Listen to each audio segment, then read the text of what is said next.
So what is the secret behind this great success?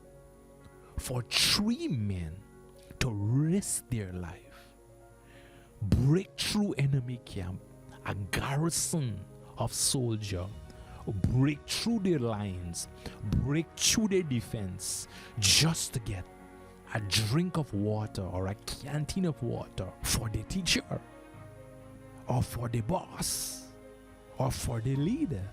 What is the secret behind this great mystery? And so let's go into we're going to talk about 3 mighty men of God who break enemy camp, went in, get a canteen of water for the leader. What is the great success behind this? Why would they risk everything just for a canteen of water for the leader? But let's go into this. So if you're a young man and you want to know how to be successful, this is the message that will grip you. This, if you want to be a man of war, if you want to be a man of prayer, if you want to be a mighty man, this is a message that you need to see. Men that who would break through for the leaders.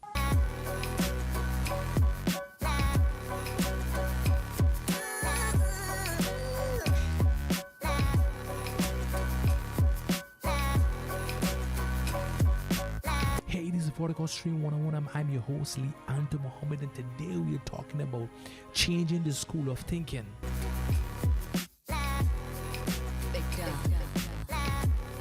1 Chronicles 11:13-16. At harvest time, there were 30 chief men came down to David at the Cave of Adullam, while a company of Philistines were encamped in the Valley of Rephaim. At that time, David was in his stronghold, and the garrison of the Philistines was at Bethlehem. David longed for water and said, "Oh, that someone would get me a drink of water from the well near the gate of Bethlehem." So the 3 mighty men broke through Philistine camp, drew the water from the well near the gate of Bethlehem, and brought it back to David, but he refused to drink it. Instead, he poured it out to the Lord. And so we can talk about some mighty men of God, some young men that was energetic for God, that was on fire for God. And so I'm seeing a lot of young people age 18 to 24 that is watching my program.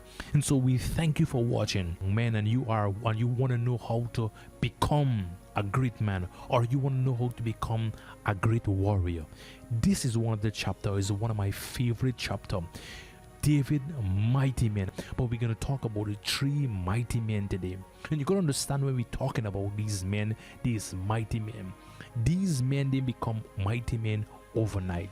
It just didn't happen, become overnight. You got to understand that David began to choose men around him who was abused, who was abandoned, who was cast out. And so they began to attract onto David.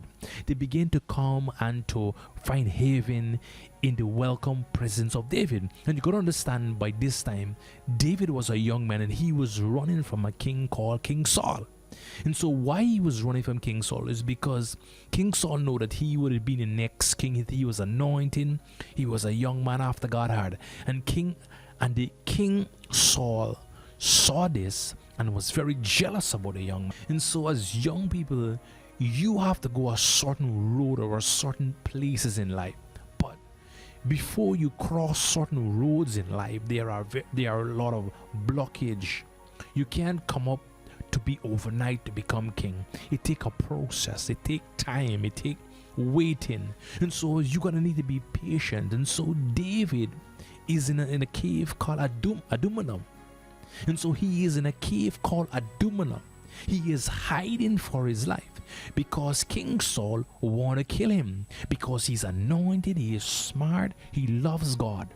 And so when you are loving God and you stand for God and you are trying to become something great, there's always blockage, there is always hindrance.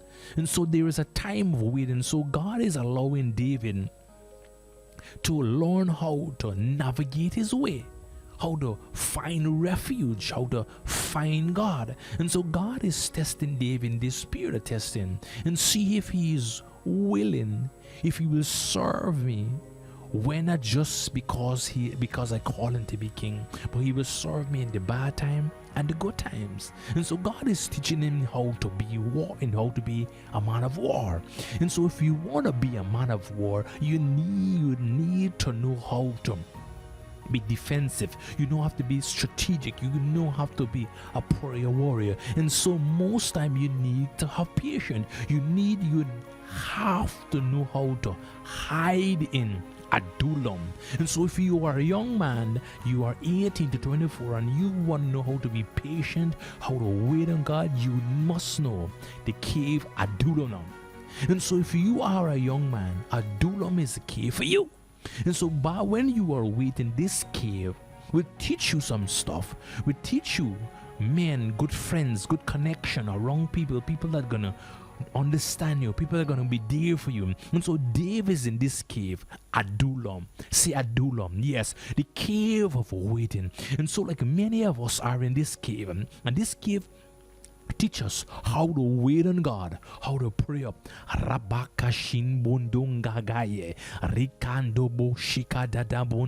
And so this cave is a David cave of prayer. It's a cave of hiding. It's a cave of refuge before God. And so he's in this cave, and he is in this cave with some havens with his men, and they are hiding. And so David was in this cave Adullam. You gotta understand. And so Adullam was not a kind of 5-star hotel. It was not even a 2-star or 1-star. It was like the backbone, the poverty of poverty, the area of a desert, desolate. He was hiding. There was no proper toilet. There was no proper, sanitation. There was no proper bed. He is in a place of hiding. He is in a place of waiting before God. He is in a place of Rabban Boshinda Gakande. And so you are a young man and you want to seek out. You gotta be, greatness is on you. Greatness is on your shoulder. What you do, you have to know the cave Adullam. So Adullam will put you in a place of Rabanga Shinde, waiting on God. It's a place of prayer. Oh God, give me strength or I will fail. Oh God, give me anointing or I will die. Oh Lord, give me strategic wisdom or my enemy will destroy me. And so God is teaching him warfare.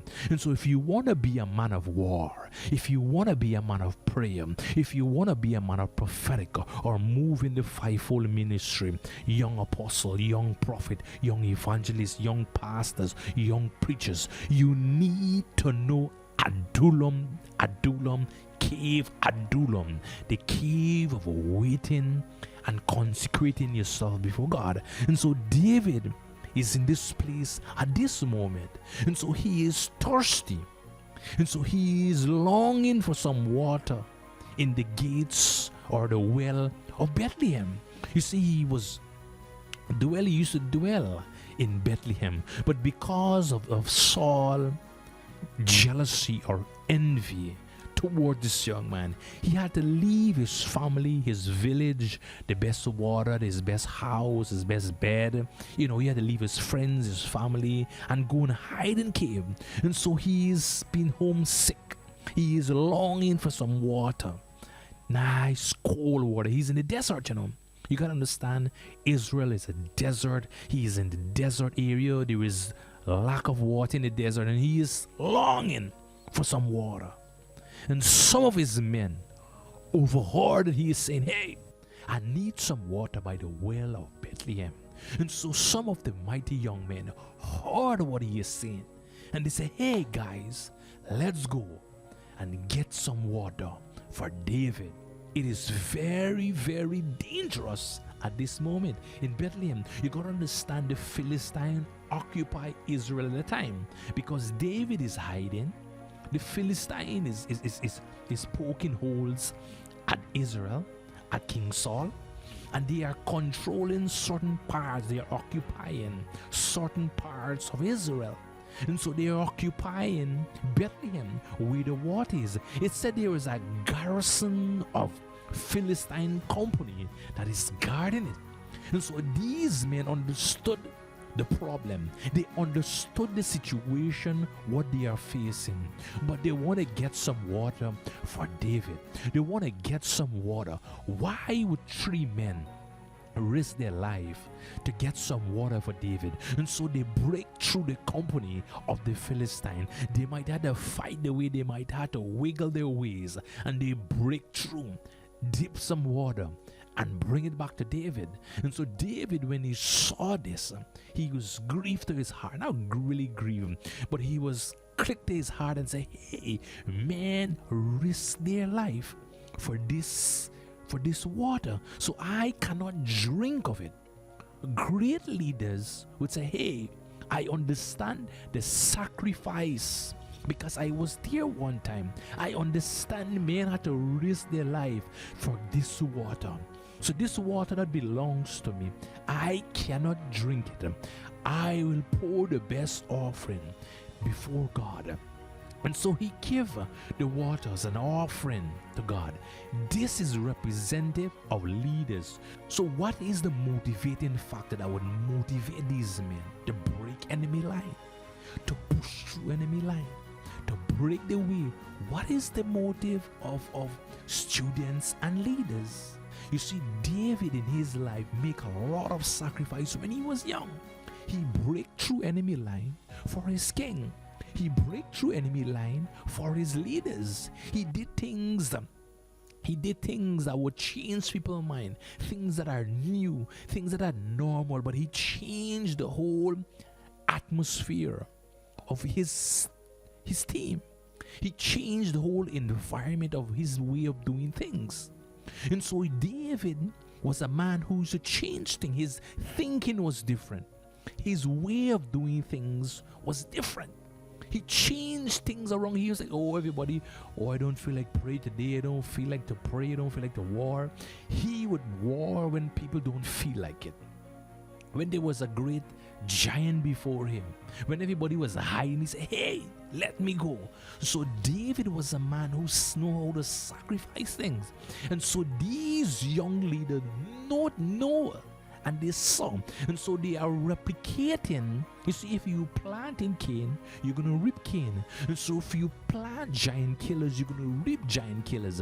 If you plant young men that will break through lines and lines and break through territories, this is what you're gonna reap. And so because of David's attitude and his action, he break through kings, he break through enemy, he break through enemy bars, he break through Philistines' camp, he break through his camp, break through things, and he went through. And so these men are replicating what they saw the leader did. And so they want to make the leader proud of saying, hey, because of you do this thing, it motivates us to do greater or just like you. And so these men are motivated by the acts that David had done before. You see, David's life and his ministry was to empower people. In fact, he didn't start like this, but his ministry, in the way that how he do things, he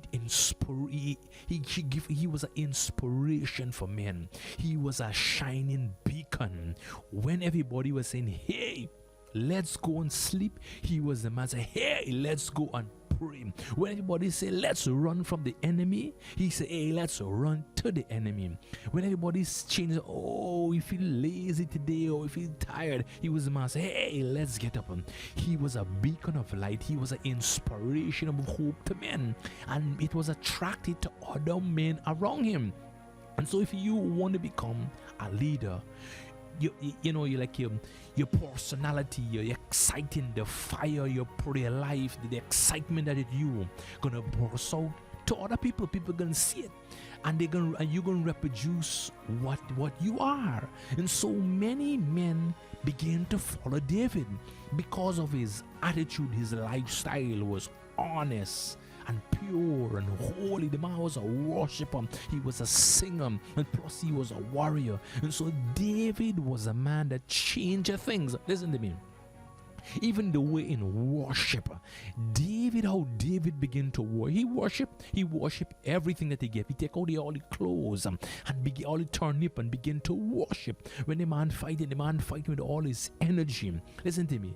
When David did something, he did with all of his might. He gave everything to it. And these are the leaders that God inspire for. These are the leaders that God are looking for. And so this is why God said, David is a man after my own heart. You see? And so these men begin to look at David like say, hey, I wanna follow a person who is after God's heart. And so these men begin to follow in the footsteps of David, because what David is doing, God love it. God like it. He said, hey, David is a man of my own heart. And so if you want to be a man of God's heart, you need to follow some of the pattern of good and great leaders. And so these men want to follow in his footsteps, break through enemy camps. And so these are the reputation, these are the replication of what David saw in his life. And so David began to sow many things, when he was young. And so he is reaping some of the benefit that he'd done many years ago. See, this kind of process is very confusing and very disturbing to persons who are stuck in their mindset. And so if you are stuck in your mindset, you say, oh, wait, I ain't going for no water. I'm going to die. I'm going to go in and die. So if you're stuck in your mindset, it is very difficult to move to a next journey. If you're stuck in your mindset, it's very difficult to move and grow in any business, in anything. If you get one mentality, nobody can change your mind. You're going to stuck where you are. But if you have a mind of changing, a mind of evolving, a mind of doing things, you're going to become great. And so your mindset needs to be set.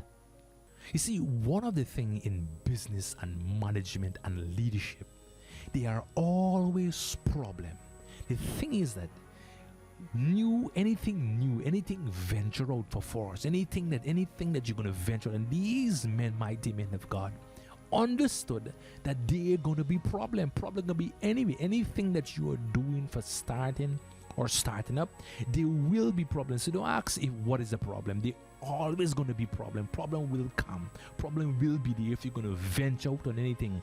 And so these mighty men saw the problem, and what had to do? They had to adjust, they had to change the style, they had to change their mind of thinking, shift a little bit. And so if you want to break through garrison, you got to shift your position, you got to crawl through things, break through, fight your way. So any small thing that you are starting is going to be having problem. And so these guys understood the problem, but what they did, they adjust, they shift, they move up a little bit, they shake themselves off a little bit, and go and do it and get the thing done. And so if you look in the Bible of some of the great men and you want to replicate some of their behavior, men like Abraham, men like Moses, men like David, men like Job, men like Solomon, Peter, Paul, John, James. And so if you look at these men life, what they have in common, they all had to fight, they all had to go through problems. These men were in trouble all the time, and it looks like the season or the time was not changing. And so in their life, in their ministry, things was very hard. It was like a wall, a brick wall, like till up mountain up to the skies, like a mountain is in front of them, brick wall. And the more they try to go through, it cannot be broken. And so all leaders in common, all of these men had problem, and more problem. But what they do? Shift, adjust, move, shake up themselves, move away, or pray in Adullam. Rakati koko titim.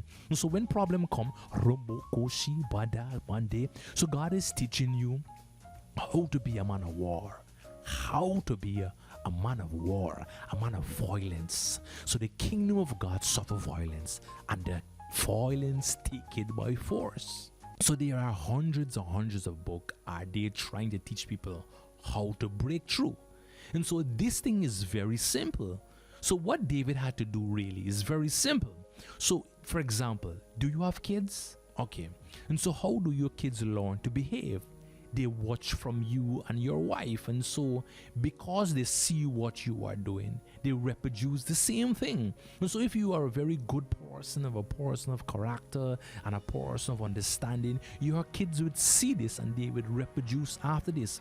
And so these men of David begin to reproduce after David. And so this thing is very simple, right? I do people make it very complicated.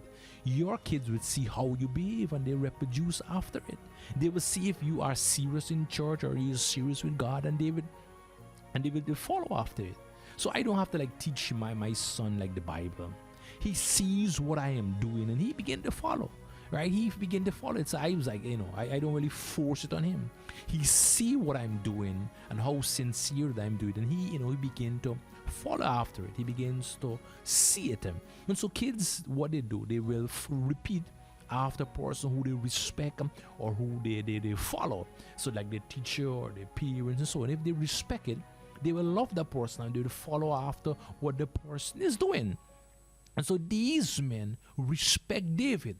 They understood what he was doing, and they understood the man was a man of great value. And so they would like to, hey, let's show David that what he is, what we learn from him or what we have from him, that how we through his life was a blessing for us. And so they are not going for this award because what? Because they saw what David was doing. He was a blessing to their life. You see, David men had to have force and experience of what it means to break through. Now the thing is that David already did it many times. He know what's to break through. He know how to go through behind enemy lines. He know how to hide. He know how to shift, shake in times of changing. And so these men would have to now learn from what David, and they have to get their own experience to become great men of war. And so they are learning from what David is doing. See, they have to now take big risks. They have to take big chances. Why? Because they see him doing it. And if they don't take big risks, if they don't take big chance, they're gonna say, oh. If you never take a risk or you never, take chance or you never take change, you're going to always think, you know what? I should do that thing when I was young. I should do that thing when you have always have, if I should or if I should have could have. Do what you have to do. Now, if you have to do a missionary trip, if you have to go around preach to somebody, if you have to do something, get it done. See what your leader are doing in the ministry and reproduce after them. Follow them. You have to your leaders already take a lot of big risk already. Take a lot of journey. You have to know. See what they do and learn from them. Take your footstep. Take your victory one by one. And so because of they breaking through enemy line, they are now learning how to seek God, how to trust God. They are learning how to take risk. One of the things that I have learned many years, and what have kept me going to do greater things and mighty things and doing great things, is because I have saw many great men do mighty things, great things, men who have taught me and teach me, and I was like, hey, I have to do some of these mighty acts that they have done, because what? They have taught me for many, many, many, many years, and they have invested in me a lot of money, a lot of time, a lot of effort. And so it's me now to say, hey, all this time and all this effort, I do not want to go down and waste. So this is why I'm taking, hey, these things have rubbed off on me, so let me go and do acts of greatness, act of kindness, do greatness. And so this is when you begin to become mighty men of God. And so if you want to become mighty men of God, rub on great people, see what they are doing and begin to replicate it, just like these great men, these three mighty men. And so thank you for watching me today, and we will see you in the other week. So thank you, press like and stay tuned for the next episode. Thank you, and we will see you next week. Thank you.